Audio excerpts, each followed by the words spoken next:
নমস্কার বন্ধুরা, শুরু করতে চলেছি নতুন রেসিপি ইলিশ মাছের পাতুরি।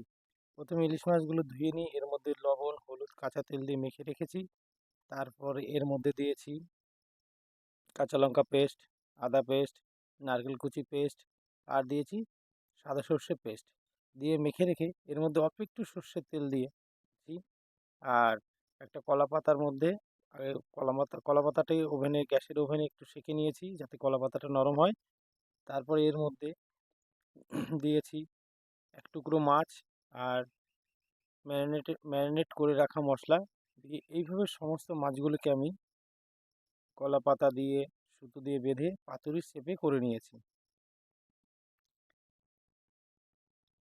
এক এক করে সমস্ত মাছগুলি আমি পাতুরির শেপে করে নিয়েছি। কমপ্লিট আমার পাতুরির শেপ করে নেওয়া।